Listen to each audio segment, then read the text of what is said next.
The alarm cut through my skull before my eyes even opened. Red light, freezing air. My wings, still half folded from sleep, locked stiff against my back as the temperature in the barracks dropped by 10 degrees in under a minute. This was not a test warning. This was the real klaxon, the one that meant the Class 9 blizzard drill had begun, and I was already behind. My name is Rel Kadra, and I want to tell you honestly, before anything else happens in this story, that I did not want to be there. Nobody wanted to be there. The Class 9 blizzard drill has a reputation across every cadet barrack in the Coalition Academy, and that reputation is simple. Cadets fail it. Most cadets fail it badly.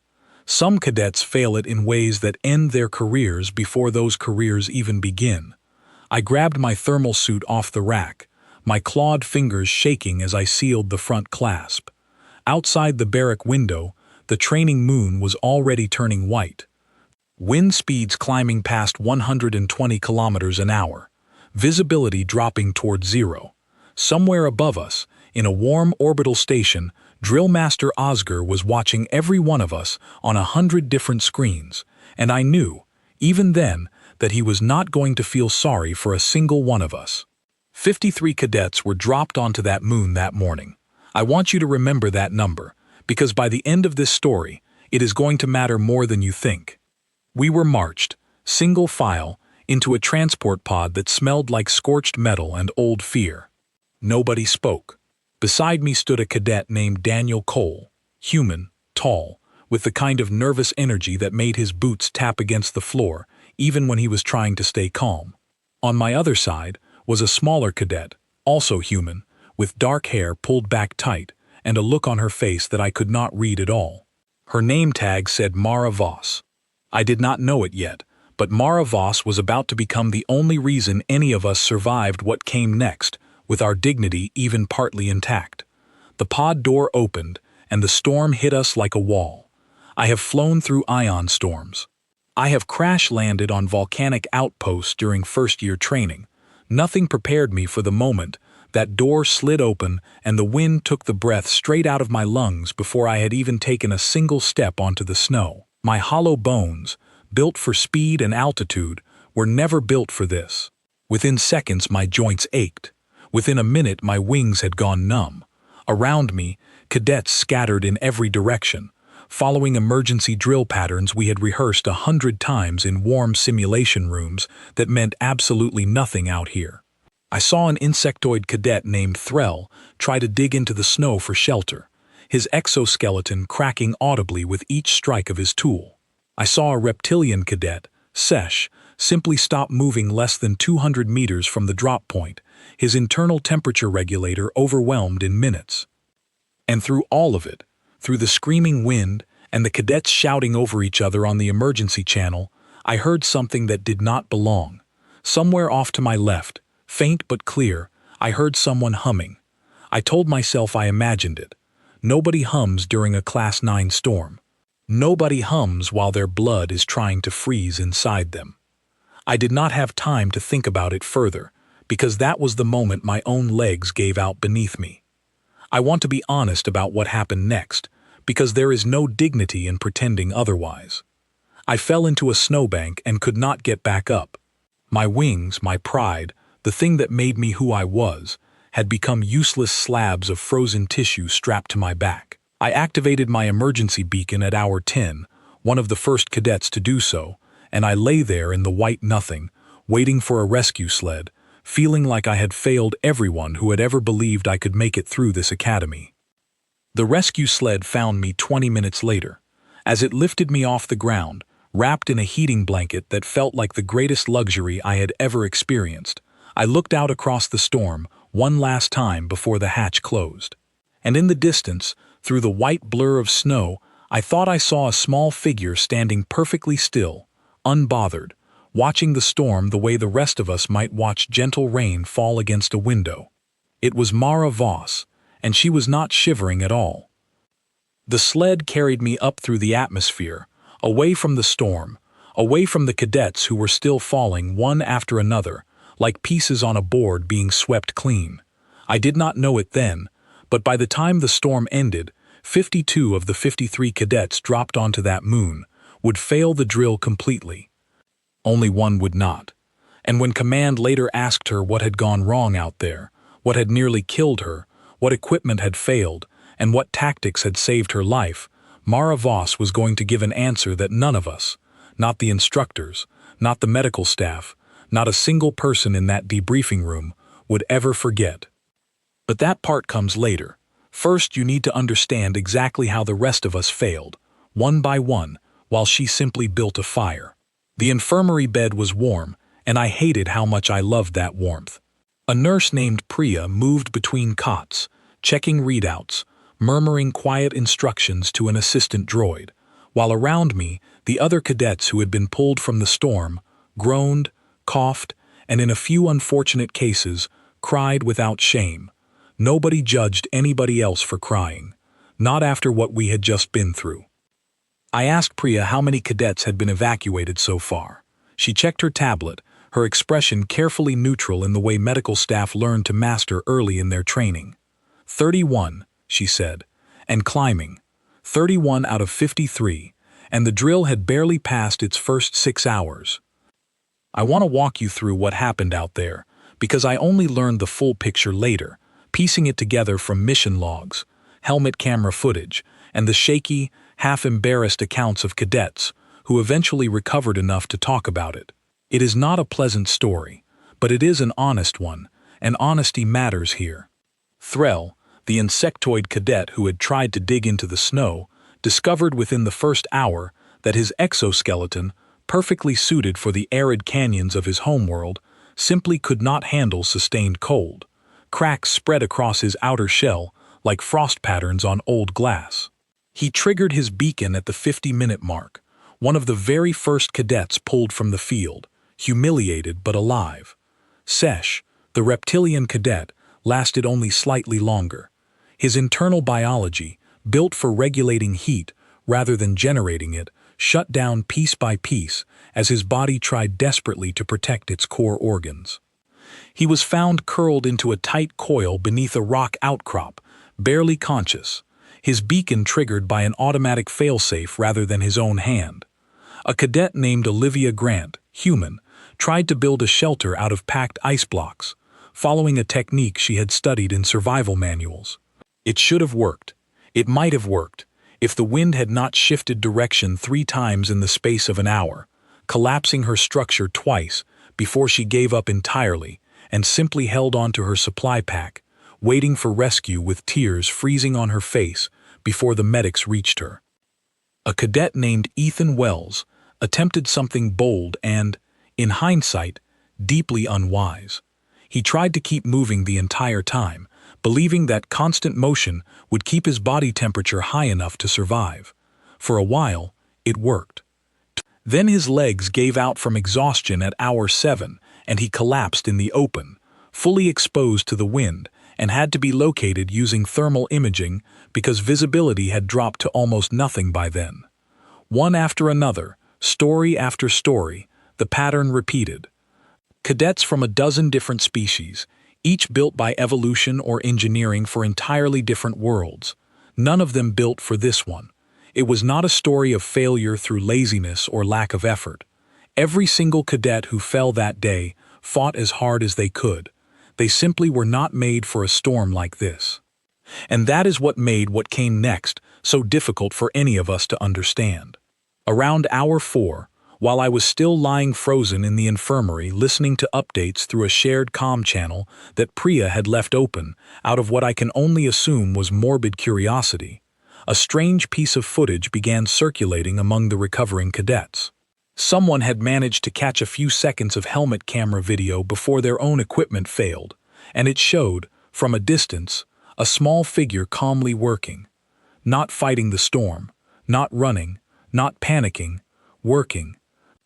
The figure appeared to be digging a trench into the snow with steady, unhurried movements, occasionally pausing to glance up at the sky as though checking the weather the way a farmer might check for rain.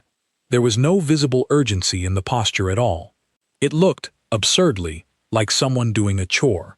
A cadet in the bed beside me, a small furred creature named Wynn, who had lost feeling in 3 of her 4 limbs before rescue, watched the footage on a shared tablet with wide, disbelieving eyes. "That is impossible," she said. "Nobody moves like that in a Class 9 storm. Nobody." But the footage did not lie, and when someone finally zoomed in on the name stitched into the figure's suit collar, the whole infirmary went quiet. Voss. By hour 6, the running tally on the command channel had climbed to 40. 40 cadets pulled from the field, evacuated, treated, some more seriously than others. A cadet named Lucas Hart had to have his exposure treated for nearly 3 hours before doctors were confident he would keep full function in his fingers. A cadet named Chloe Barnes had inhaled enough freezing air to damage her lungs and was placed on a respirator the moment she reached the infirmary. I do not say any of this to frighten you unnecessarily, only to make clear exactly how dangerous that storm truly was. This was not an exaggerated training exercise designed to test our patience. It was a genuine, physically punishing environment that had been selected specifically because it pushed every species to their absolute limit. Every species except, apparently, one. By hour 8, the number of evacuated cadets had reached 46. Command had begun quietly preparing contingency plans in case every single cadet failed to complete the drill, something that had never happened in the history of the academy. Whispers moved through the infirmary that the entire exercise might be called off early, an unprecedented decision that would have embarrassed the instructors far more than any of us. Then, at hour 9, a strange thing happened. A supply drone, sent out automatically to check on cadets whose beacons had not yet activated, returned footage that instructors reviewed twice before believing it. The footage showed Mara Voss, alone in the open storm, constructing what could only be described as a proper shelter. Not a desperate scramble for survival, but an actual structure, complete with a sloped roof designed to shed snow buildup, a small entrance tunnel angled against the wind, and, most bewildering of all, a narrow vent carved carefully into the top. A smoke vent. She was planning to build a fire, in the middle of a Class 9 blizzard, with wind speed still climbing past 100 kilometers an hour. A 17-year-old human cadet was calmly preparing to start a fire, as though she were setting up for a weekend camping trip back on her homeworld. I remember Wynne turning to me from the next cot over, her voice barely above a whisper. "What kind of world does she come from?" she asked, "that this feels normal to her?" I did not have an answer. Not yet. By hour 10, the tally reached 50. 50 cadets pulled from the field, myself included by that point, all of us lying in various states of recovery, watching a shared screen with growing disbelief as one girl continued, unbothered, unhurried, and entirely alone, deeper into a storm that had just defeated 50 of her classmates. At hour 11, a cadet named Noah Fenwick, the second-to-last cadet remaining in the field besides Mara, finally triggered his beacon after a valiant attempt to reach a rock formation for shelter. His rescue left only one name remaining on the active roster. 52 cadets had failed the Class 9 blizzard drill. One remained, and she was, according to every scrap of footage Command could gather, sitting comfortably beside a small crackling fire, wrapped in a blanket she had fashioned from spare fabric, looking for all the world like she did not understand what all the fuss was about. The infirmary had gone almost completely silent by the time the shared screen switched to a live feed. Every cadet who could sit up was sitting up. Every cadet who could not was straining their neck to see anyway. Priya had given up trying to enforce rest and simply stood near the doorway, arms crossed, watching along with the rest of us. On the screen, Mara Voss sat inside her shelter, framed by the narrow opening she had carved into the snow. Behind her, faint orange light flickered from the fire she had somehow managed to build and maintain in conditions that had cracked exoskeletons and frozen blood in other cadets within minutes. She looked relaxed. She looked, honestly, a little bored. I need to explain something here, because at the time, none of us understood it, and I think you deserve to understand it before I continue. Mara Voss came from a planet the Coalition database listed, in its entire environmental hazard section, with a single word. Yes. Not a percentage, not a threat category, not a numbered scale from 1 to 10 like every other world in the registry. Just the word yes, sitting alone in a field that was supposed to contain detailed atmospheric data, predator classifications, and seasonal extremes. I later learned, from a records officer who had access to the full unredacted file, that the word had been placed there by an exhausted coalition surveyor decades earlier, after spending 11 months cataloging Earth's climate, wildlife, geological activity, and native diseases, and finally giving up on trying to summarize all of it into a normal rating. He had simply written yes, and nobody after him had ever felt confident enough to correct it. I did not know any of this yet, lying in that infirmary bed. All I knew was that a girl who should have been struggling exactly as hard as the rest of us was, instead, humming softly to herself, while she adjusted the angle of a stick over her small fire. The comm channel crackled, and Drill Master Osger's voice came through, tight and controlled in a way I had never heard from him before. "Cadet Voss," he said, "report your status." There was a pause, and then Mara's voice came through, calm and a little too cheerful for the situation. "All good here," she said. "Bit windy. Nothing serious." Around me, several cadets who were well enough to laugh actually laughed, a strange, exhausted sound that mixed relief with disbelief. Bit windy. The storm outside was strong enough to have ended 52 academy careers within 11 hours, and she was calling it bit windy. Osger, to his credit, did not lose his composure entirely.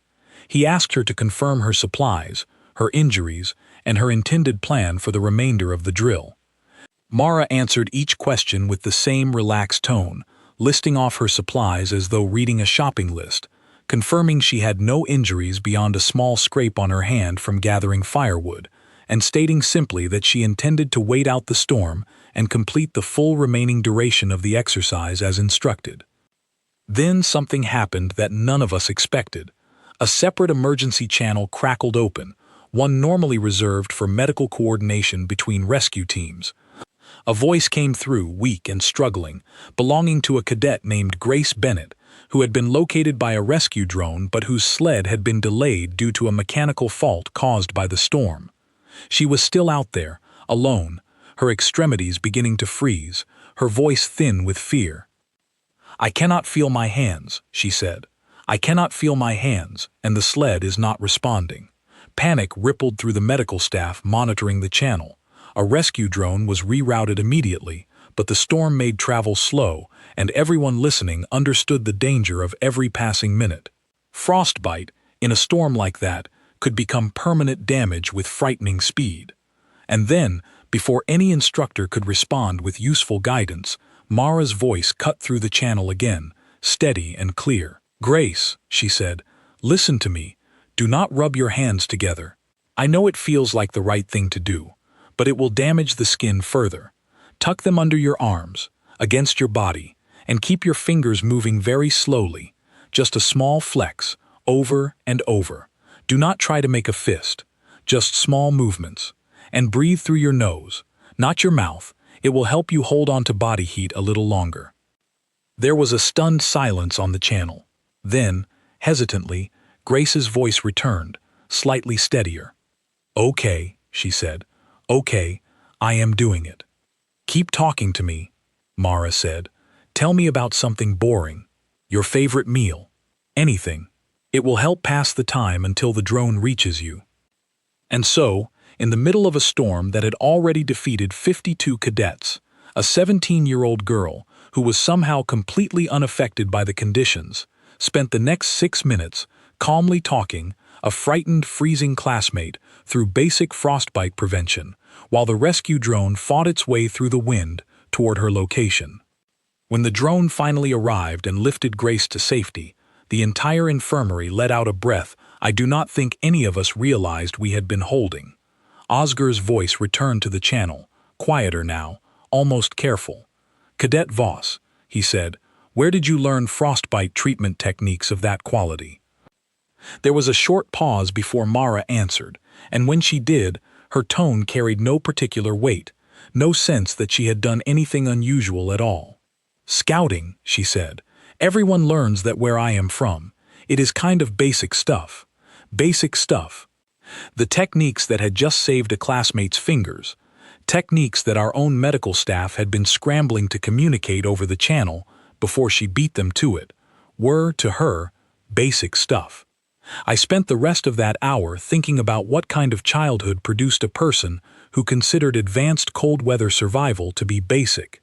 I thought about campfires and marshmallows, concepts I only understood from cultural exchange lessons about human recreational traditions, activities apparently so ordinary on her homeworld that children did them for fun, unsupervised, in conditions that would have hospitalized half the instructors at this academy. As the storm entered its second half, footage continued trickling in from the drones monitoring Mara's shelter. She caught something small and pale that had been burrowing beneath the snow near her camp, cooked it over her fire with a patience that suggested she had done this exact task 100 times before, and ate it while humming the same unidentifiable tune she had been humming since the beginning of the drill. At one point, a supply drone dropped a scheduled ration pack near her shelter, standard emergency protocol for any cadet still active past the 20-hour mark. Mara opened the pack, inspected its contents with obvious disappointment, and said something into her comm that the recording later made infamous across the entire academy, though at the time it barely registered as anything more than a passing comment. "No marshmallows," she muttered, shaking her head slightly. "What is even the point of a fire without marshmallows?" At the time, we all assumed she was joking, blowing off tension after a long, difficult stretch alone in the cold. Looking back now, I understand that she was not joking at all. She was, genuinely, mildly disappointed in the quality of her camping supplies while sitting inside the deadliest training exercise the academy had ever run. The storm raged on for another 20 hours after that. Mara maintained her shelter, kept her fire burning through careful management of the limited fuel she gathered from sparse frozen vegetation, and checked in periodically with command, always calm, always slightly bored-sounding, as though the greatest challenge of her day was simply passing the time. By the time the storm finally broke, 48 hours after it began, the recovery teams that reached her shelter found her sitting comfortably beside the dying embers of her fire, wrapped in her blanket, watching the clearing sky with an expression that could only be described as mild satisfaction, the way someone might look after finishing a pleasant afternoon walk. She stood up, brushed snow from her suit, and greeted the recovery team with a simple, cheerful hello, as though they had arrived to pick her up from an ordinary outing, rather than pull her from the single most dangerous survival exercise in Coalition Academy history. 52 cadets had failed. One had not simply survived. She had thrived, calmly, quietly, and almost entirely without effort, in conditions that had broken every single one of the rest of us. And in a few hours, she was going to walk into a debriefing room full of exhausted, humbled instructors and say something that would change the way the entire coalition thought about her species forever. The debriefing hall was the largest room in the Academy's central building, built to hold every instructor, medical officer, and command staff member present for a full cohort review. That day, it was packed tighter than I had ever seen it, because word of what had happened during the drill had spread through every level of the academy within hours.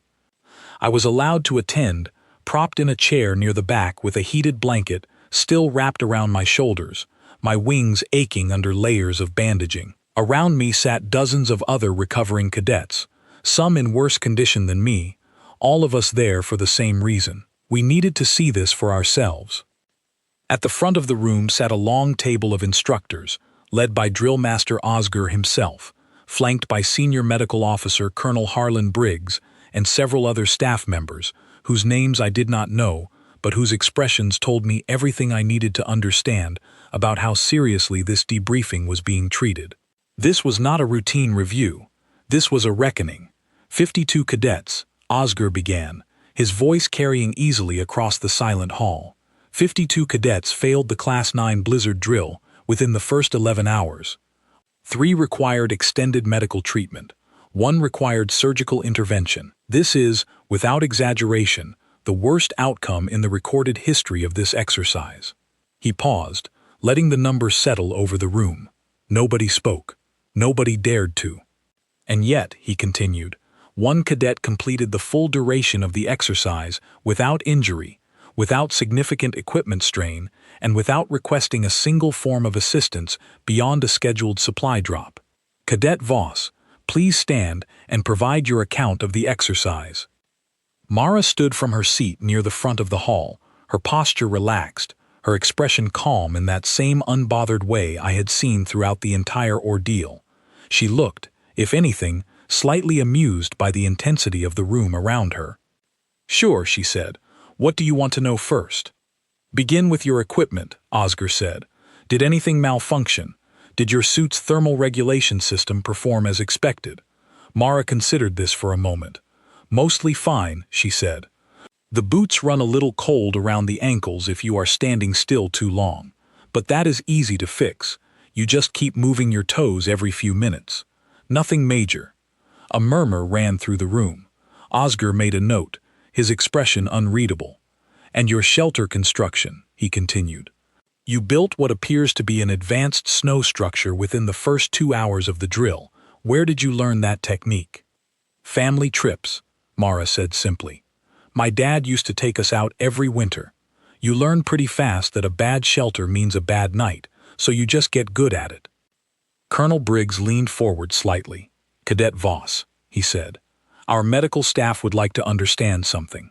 During the incident with Cadet Bennett, you provided frostbite treatment guidance faster and more accurately than our own coordination team. Where did that knowledge come from? Mara shrugged, a small, casual movement that somehow carried across the entire silent room. Scouting camp, she said. Everybody does a winter survival badge. It is not really advanced. It is just stuff you learn as a kid. I watched several instructors exchange glances at that answer. Stuff you learn as a kid. The knowledge that had just saved a classmate's fingers from permanent damage was, to Mara Voss, childhood-level information. Oscar cleared his throat and shifted the conversation toward what I suspect the entire room had been waiting for. Cadet Voss, he said, is there anything about the exercise you would flag as a concern? Any equipment failure? Any safety gap? Anything command should address before running this drill again? This was the moment. I remember leaning forward in my seat despite the ache in my wings, along with, I suspect, every other cadet in that hall. We all expected something dramatic, a critique of the drop point, a complaint about visibility conditions, perhaps even a request for better emergency beacons. Mara paused, actually seeming to think seriously about the question for the first time since standing up. The room held its breath. Yeah, actually, she said. One thing. Go ahead, Oscar said, his pen ready. There were no marshmallows in the supply packs, Mara said. The silence that followed was unlike any silence I had experienced before. It was not the tense silence of shock or fear. It was the confused, disbelieving silence of an entire room trying to process a sentence that simply did not fit anywhere they expected it to. I am sorry, Oscar said slowly. Could you repeat that? Marshmallows, Mara said again, entirely serious. I had a good fire going for almost the whole drill, and there was nothing to roast over it. That seems like a pretty basic oversight for a survival kit, honestly. Fire is not just for warmth, it is also for morale. A little bit of comfort makes a huge difference when things are hard. My family always said a fire without something to roast is just a heat source, not a proper camp. Nobody in that room knew how to respond. I watched Colonel Briggs open his mouth, then close it again. I watched Oscar set down his pen entirely, staring at Mara as though trying to determine whether she was making an elaborate joke at the expense of the entire instructor panel. She was not. You survived, Oscar said carefully. The single most dangerous simulated environment this academy has ever run, without injury, without assistance, while providing life-saving medical guidance to another cadet under extreme stress, and your primary feedback is a request for roasting supplies. Mara nodded, entirely unbothered by the disbelief radiating from every direction. Well, yeah, she said, Everything else worked pretty much as expected. That is the one thing that actually surprised me. A young medical officer near the front of the room, a woman named Grace Bennett herself, actually the same cadet Mara had guided through the frostbite incident, who had been invited to the debriefing as part of her own recovery review, let out a short, disbelieving laugh that she quickly tried to stifle behind her hand. Did not matter. Once the sound broke the silence, a ripple of stunned, exhausted laughter spread through the recovering cadets seated around the hall, myself included, despite the ache in my chest every time I breathed too deeply. It was not mockery. I want to be clear about that. It was something closer to relief, the strange kind of relief that comes after surviving something terrifying and then hearing a moment so absurd that your body simply needs to release the tension somehow. Oscar, to his credit, did not join the laughter, but I saw the corner of his mouth twitch in a way I had never witnessed from him before in 3 years of training under his instruction. "Noted," he said finally, writing something down with what I can only assume was genuine reluctance. "Marshmallows. We will look into it." The debriefing continued for another hour after that, covering technical details, equipment reviews, and a long, uncomfortable discussion about whether the drill's difficulty needed to be recalibrated, given that 52 out of 53 cadets had failed it entirely. But nothing discussed in that remaining hour mattered nearly as much in the memory of every cadet present as those first few sentences. 52 cadets had nearly died, in various painful and humiliating ways, attempting to survive conditions that pushed their biology past its absolute limits.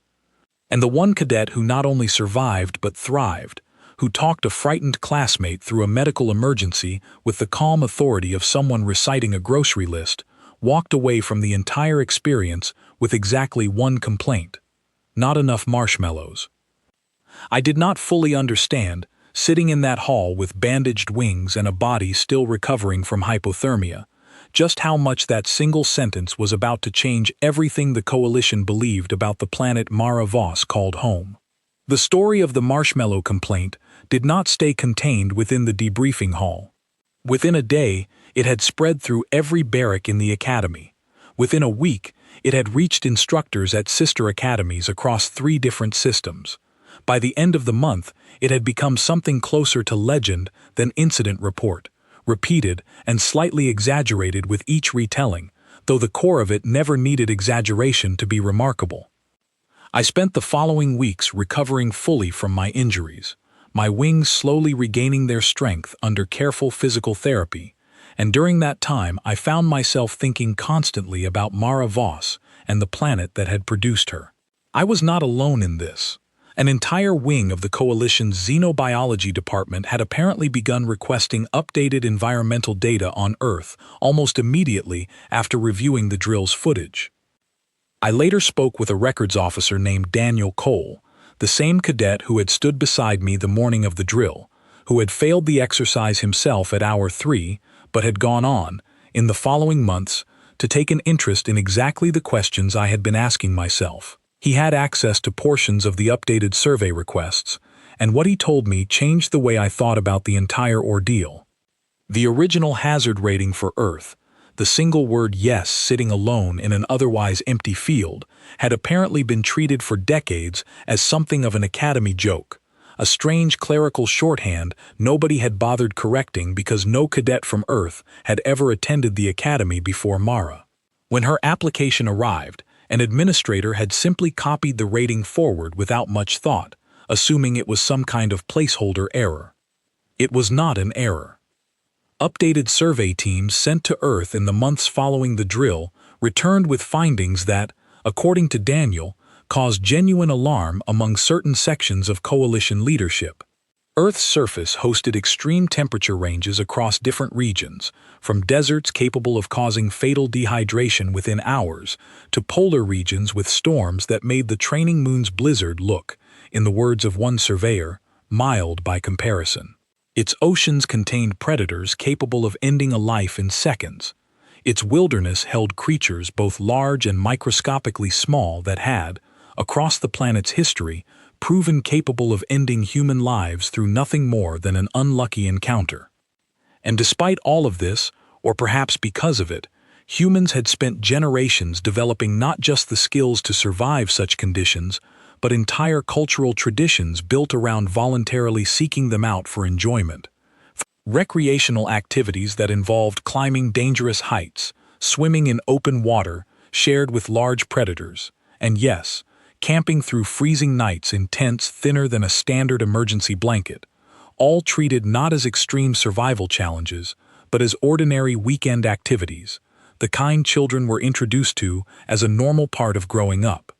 The concept of a marshmallow, something I had never encountered before that debriefing, turned out to be almost absurdly mundane once I finally looked into it. A small, soft confection, roasted over an open flame purely for enjoyment, associated in human culture with exactly the kind of relaxed, recreational camping trips that had apparently trained Mara Voss, without her ever realizing it, for a survival exercise that had defeated 52 of her classmates. I found myself both amused and unsettled by that realization. An entire species had, without any formal military training, developed baseline competencies in extreme environment survival simply through the pursuit of leisure and comfort. What we treated as the most dangerous exercise in Academy history, Mara Voss, and, apparently, countless humans like her, treated as something closer to a fondly remembered childhood pastime. The Coalition's response, once the full picture became clear, was significant. Within 3 months, every academy affiliated with the Coalition had quietly implemented a new mandatory course titled Human Liaison Orientation, designed to help instructors and cadets from other species better understand and work alongside human personnel without dangerously underestimating their baseline capabilities.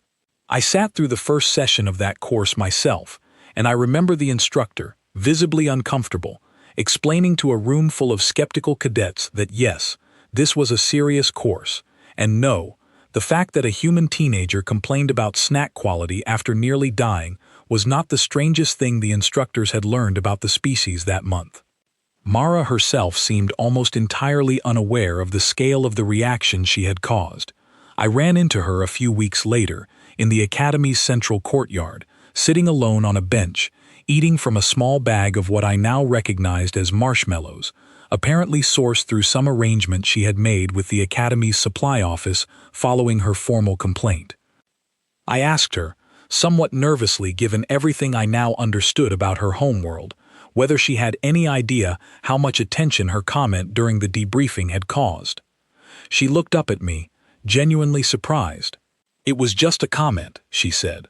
"I did not think anyone would take it that seriously." I explained, as best I could, everything that had happened since, the updated survey requests, the new course, the way her name had become something close to legendary among cadets who had never even met her, cadets from academies she had never visited, all of them repeating some version of the story of the girl who survived the deadliest drill in Coalition history and complained about the lack of marshmallows. Mara listened to all of this with an expression that shifted slowly from surprise to something closer to quiet embarrassment. "I really was not trying to make a statement," she said finally. "I just genuinely like marshmallows." I believed her completely. That, I think, was the strangest and most important part of the entire story. She had not been trying to prove anything. She had not set out to demonstrate her species' capabilities or make a point about Coalition survival standards. She had simply been herself, calm and competent in conditions that terrified the rest of us, and mildly disappointed about snack selection, because that disappointment was, to her, the only genuinely unusual part of the entire experience. She offered me a marshmallow from her bag. I accepted it, mostly out of curiosity, and found it strange and soft and unexpectedly sweet, nothing like any food I had encountered on my own homeworld. Sitting there in the courtyard, my wings finally healed enough to stretch fully again, I thought about the 52 of us who had failed that drill, myself included, and about the strange, quiet, humbling lesson we had all learned from watching one calm, unbothered girl casually survive what nearly broke us. The Academy eventually revised the Class 9 Blizzard drill, adjusting certain parameters after review, though never quite matching the original difficulty again, a decision that some cadets grumbled about and others quietly appreciated.